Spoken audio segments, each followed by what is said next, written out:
ಸಣ್ಣವ್ರಿಗೆ ತೊಂದರೆ ಕೊಟ್ಟರು ನಮಗೂ ಕೊಡ್ತಿದ್ದಾರೆ ಅಷ್ಟೇ ಅಂತ ಅವ್ರು ಯಾರು ವಚನಾನಂದ ಸ್ವಾಮೀಜಿ ಹೇಳ್ಕೊಂಡಿದ್ದಾರೆ.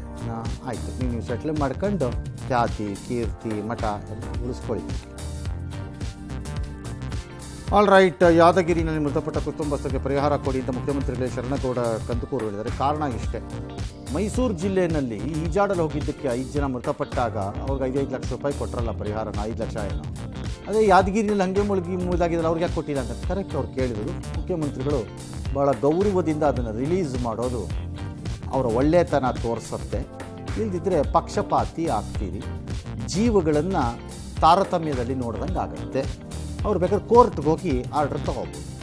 ಏಪ್ರಿಲ್ 23ನೇ ತಾರೀಕು CET ಪರೀಕ್ಷೆ, ವೆರಿ ಗುಡ್, ಎಲ್ಲರಿಗೂ ಒಳ್ಳೆಯದಾಗಲಿ. ವಸ್ತ್ರ ಸಂಹಿತೆ ಇರುತ್ತಂತೆ, ಪಾಲನೆ ಮಾಡಬೇಕಂತೆ. ವೇತನ ಏರಿಕೆ ಮಾಡಿದ ಸರ್ಕಾರದ ವಿರುದ್ಧ ಸಾರಿಗೆ ನೌಕರರು ನಾಳೆಯಿಂದ ಅನಿರ್ದಿಷ್ಟಾವಧಿ ಸತ್ಯಾಗ್ರಹ ಮಾಡ್ತಾರೆ. ಎಲ್ಲ ಸಂಘಟನೆಗಳ ಮುಖೋಟಗಳು ಇದನ್ನೆಲ್ಲ ಕರೆ ಕೊಟ್ಟಿವೆ. ಏನು 7% ಕೊಡ್ತೀವಿ, 6% ಕೊಡ್ತೀವಿ, 3% ಕೊಡ್ತೀವಿ ಅಂತ ಇವ್ರು ಅಂತಾರಂತೆ. ಅವರು ಆಗಲ್ಲ ಅಂತ ಅವ್ರು ಅಂತಾರಂತೆ. ಹಿಂಗಾಗತ್ತೆ. ಈಗ ರಾಜ್ಯ ಸರ್ಕಾರಿ ನೌಕರರಿಗೆ ಎಷ್ಟೋ ಪರ್ಸೆಂಟು, ಅವ್ರದ್ದು ಜೀವನ ಇವ್ರದ್ದು ಜೀವನ ಅಲ್ವಾ. ನಿಮಗೆ MLAಗಳಿಗೆ MP ಗಳಿಗೆ 150% ರೈಸು, ನಿಮ್ಮದು ಜೀವನ ಅವ್ರದ್ದು ಜೀವನ ಅಲ್ವಾ. ಸಾರಿಗೆ ನೌಕರರು ಅವ್ರಿಗೆ ಮಾತ್ರ ನನಗೆ ಕಡಿಮೆ ರೇಟಲ್ಲಿ ನೀರು ಕೊಡ್ತೀರಾ, ಕಡಿಮೆ ರೇಟಲ್ಲಿ ಬೆಳೆ ಕೊಡ್ತೀರಾ, ಏನಿಲ್ವಲ್ಲ ಅವ್ರಿಗೆ. ಸರಿ, ಯಡಿಯೂರಪ್ಪ ರಾಜಕೀಯ ಬದುಕಿಗೆ 50 ವರ್ಷ. ಹಾಗಾಗಿ ಮೇ 9ನೇ ತಾರೀಕು ಚಿತ್ರದುರ್ಗದಲ್ಲಿ ಅಭಿಮಾನೋತ್ಸವ ನಡೆಯುತ್ತಂತೆ. ಬೆಂಗಳೂರಿನಲ್ಲಿ ಸಾಲ ವಸೂಲಾತಿ ಮೇಲ್ಮನವಿ ನ್ಯಾಯಮಂಡಳಿ ಸ್ಥಾಪಿಸಿ ಅಂತ ಕೇಂದ್ರ ಹಣಕಾಸು ಮಂತ್ರಿ ನಿರ್ಮಲಾ ಸೀತಾರಾಮನ್ ಅವರಿಗೆ ಶೋಭಾ ಕರಂದ್ಲಾಜೆ ಪತ್ರ ಬರೆದಿದ್ದಾರೆ. ಮಾಡ್ತಾರೆ ಬಿಡ್ರಿ, ವಸೂಲಿ ತಾನೇ ಮಾಡ್ತಾರೆ. ಮೇಡಮ್ ಎಕ್ಸ್ಪರ್ಟು ವಸೂಲಿನಲ್ಲಿ, ಮಾಡ್ತಾರೆ ಬಿಡ್ರಿ.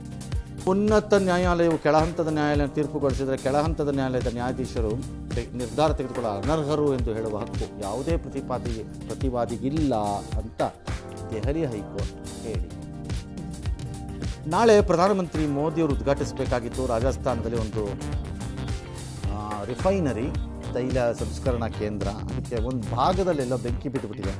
ಈಗ ಆರಿಸಿದಾರಂತೆ. ಉದ್ಘಾಟನೆ ಆಗುತ್ತೋ ಇಲ್ವೋ ನಾಳೆ ಗೊತ್ತಿಲ್ಲ.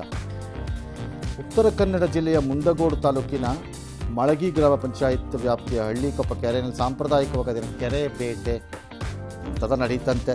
ಜನ ಬುಟ್ಟಿಲೋಗಿ ಮೀನು ಹಿಡಿದ್ರಂತೆ. ಕೆಲವರು ಸಿಕ್ತಂತೆ, ಕೆಲವರು ಸಿಕ್ಕಲಿಲ್ವಂತೆ. ಅಷ್ಟು ಜನ ಹೋದರೆ ಕೆಲವರು ಸಿಕ್ಕತ್ತೆ, ಕೆಲವರು ಸಿಗಲ್ಲ.